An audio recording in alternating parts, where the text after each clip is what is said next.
Hi, this is Robbie with Believe in the Run. And this is Thomas with Believe in the Run, and we're here in the Realverse. We are in the Realverse, but we're taking a dip into the Metaverse. It's like I fought Vader in the Metaverse. I've smashed blocks in the Metaverse. I've done all sorts of weird stuff. But this is the first time I had an interview in the Metaverse. Meta came to us to do a part of a culture series they're doing in Horizon Worlds, which, did you walk around in Horizon Worlds? I have walked around Horizon Worlds. It's virtual reality. I mean, I would definitely, there's things that were interesting about it, and we're going to get into this interview that we had, and one of the things that was most fascinating about it was when I was talking to her, it felt like I was talking like we're talking right here, where I would like turn and see her and she would emote and I'd see that and hand gestures and stuff. And by the way, her is Tori Ortiz. She's a track and field sprinter for Oklahoma State University. Instagram famous. Also a social media influencer. She's way more followers than Believe in the Run. Meta came to us. They wanted to do an interview with her from the Metaverse. Now, it's part of a series they're doing called Tercera Cultura. Very good. You did that nicely. Yeah, thank you. It's exploring like the dimensions of Latino culture within the Metaverse. So they set up this whole world for that, which, interestingly enough, at the time of this interview, the world wasn't developed yet. It is now, so you can actually go there. But they wanted us to interview her, kind of get her take on some stuff. You just need to strap this guy on. Yeah. And next thing you know, boom, you're in it. I'm in it right now. Which, it was pretty, like you said, how was the overall experience? Well, Robbie, it was like this, but instead of me seeing this, I was seeing her. And it was really cool. Like, it felt like I was actually talking to her. It felt like a close thing. I'd almost rather do a conversation like that with someone than, say, a Zoom or a MS meeting or whatever.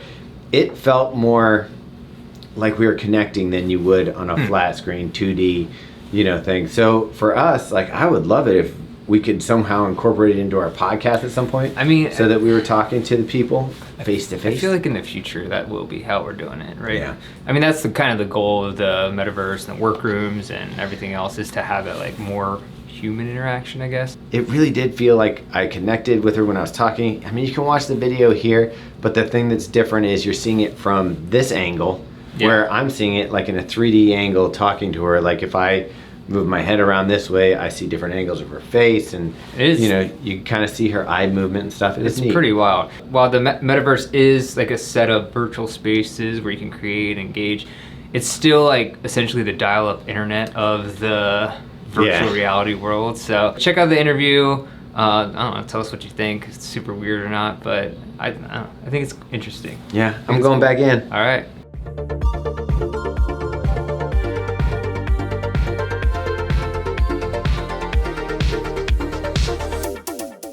All right, so Tori, we're here in the Metaverse. I never thought I would be here, and especially not with someone from Oklahoma State University. Can you give me a little background on some of your running at Oklahoma and just kind of give our audience a little bit of knowledge about you? Yeah, so this is my third and final year at Oklahoma State. I started actually my first 2 years at Illinois State, and so I was in the Missouri Valley Conference and transferred over to the Big 12 during COVID.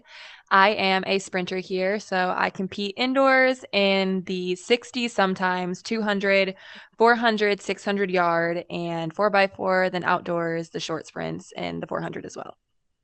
That's awesome. Most of our audience will understand those numbers that you're throwing out there. It's kind of weird. I'd love to see you run around the room, but I guess we can't do that. We don't even have legs right now. I know. I heard they're coming. They're coming. But so let's talk a little bit about how you got involved with this project and what brought you into the Metaverse in the first place. So could you just give us a background on what your role is here and what you're doing and how this came about? Yeah, so I was actually reached out to through an app called Influencer, and then from there it kind of just expanded into this big thing, and I was able to have a seat at the table and represent the Latino culture, and also just being a collegiate athlete, really, and diving into how important it is to have a voice, kind of being maybe for a country that's not maybe so recognized, or in a place that you don't always feel welcomed, because honestly, especially for me in the track world, when you think of track, you don't really think of Puerto Ricans. You think of Americans and you think of Jamaicans.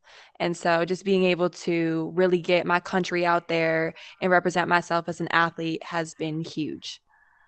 Well, that pretty much answers my next question, what it means to you.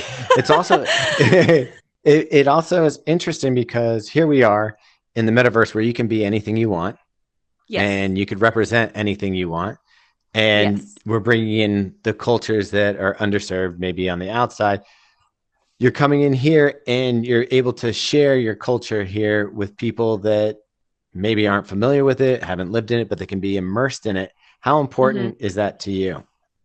It's very important because you really get to walk in someone else's shoes and you get to see someone else's story and really get to see it, through their eyes. It's not just sitting here having a conversation in person, face to face, having them tell you it. You really get to experience it and you get to see it being like in the horizon world and everything. And it's so neat that technology has just blossomed in this way. Yeah, it's incredible. Do you see ways that this is going to translate to the other things that you're doing between your sport and your influencer sort of persona online? Yeah, aside from track apps that I think could be really neat for when it comes to techniques, I think this could be a really fun way too to interact with like your fan base.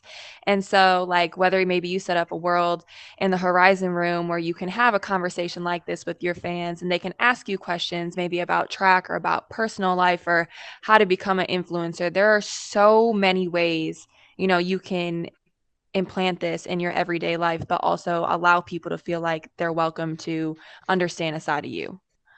Yeah, you may not know this. We host a running podcast called The Drop. And it's interesting for us because most of the time we're using 2D materials to talk to people, so they Yeah. won't be with us. So we're doing an interview and they're on screen and we're talking to them. There's usually a lag or something like this. But I can tell already just from this experience, I feel it's odd. I feel closer to you Yeah. in here than I think I would if we were talking on screen. It's an odd sensation. Are you feeling that when you talk to people in here? Of course, I feel like I'm here. Like I feel like oh my gosh, I can see you, I can hear you. Like it feels like we're in person together, even though we're speaking through avatars. And it's really neat because you feel just welcomed and it's just more than just a Zoom call and it's more than just an over the phone conversation. Yeah, and you mentioned just a minute ago a little bit about how you think this could, translate into you being able to talk to people about track or, do something like that. What are some of the things that maybe you could envision the metaverse doing that could bring athletes and fans closer together in this space? Yeah, so kind of how the world was created from COVL, I think like athletes might be able to do the same thing and kind of create their own world and share their story. Because when you build a fan base, a lot of people want to know how you got to where you are. One of the main questions I get asked is, what techniques do I need to do, or what workouts do I need to do, or how can I become better at this specific event? So I think just giving people insight to your journey and your own world through, your eyes and allowed to talk to them and give them insight and just helpful information, I think can be really big. Yeah, I think it would be amazing, like if people could see your pre-run workout and you could Yes, walk people through it. And, even at that point, if there's a group of room, you could even show like when people are doing it improperly or using their body in the wrong way, exactly. you could adjust here, adjust there. So yeah, that sounds Yep, pretty exciting. it Um, is. yeah, so where's the future for you here with the metaverse, you think? Um, Honestly, I would like to be an influencer in the metaverse. Kind of how I was saying, aside from having a track app be created, which to help sprinters, especially because I'm a sprinter, so I'm always going to be very towards them. But to find a way to interact with my fans, just to be able to meet people and allow people to feel like, they're welcomed and that they're able to have a conversation because, being an influencer or being a well-known athlete, whatever you are, when you have a higher status or power, I think it can sometimes get to people's head. And I always want my fan base to know that I love them, I support them, they are welcomed. And here it gives the opportunity for me to be able to interact with as many people as I can. And that's huge to me because responding to all these DMs or responding to all these messages sometimes can get tiring. And it's very hard to just sit here and respond to each and everyone individually. So to have this and be able to talk to everybody all at once is huge. Kind of time saver, but also still making them feel Yes. like a personal connection. Exactly. All right, awesome. After you leave Oklahoma State, what's next? Oh man, I have a lot. So I actually graduate while I walk across the stage at least next month in December. So I'm super excited for that. And my plans either are to hopefully, wear Puerto Rico across my chest at the World Championships for track, just to be able to, represent my country. I could go into coaching. I could be a strength coach because my degree is in strength and conditioning, applied exercise science with nursing prerequisites. So I could also go back to nursing school and hopefully be an emergency room nurse or labor and delivery nurse. And then aside from that, too, social media to continue to be an influencer and continue to grow. So it really all depends on this year. And I wanted to make this decision hard for myself. I wanted to do and succeed so good in every area in school, on the track, with my social media, and just with every opportunity I get that pretty much I have a choice to pick all of them. I want my decision to be so hard for me, but to understand and know that I put in all that work, it's just going to be a very rewarding feeling. That's awesome. Well, we look forward to Thank following you. your journey, and hopefully we will be here in the metaverse checking you out and seeing what you're doing as an influencer here. And you'll be the fastest nurse ever if you choose to go that way. Thank you. Yeah, that's the goal. I'm excited. All right. Well, thank you so much for your time. Let's just try Thank you one so thing much. before I go. Look, can we high five? We can. Yeah, there we go. All right. That's it. Thanks, Tori. This is great. Thank you, Thomas.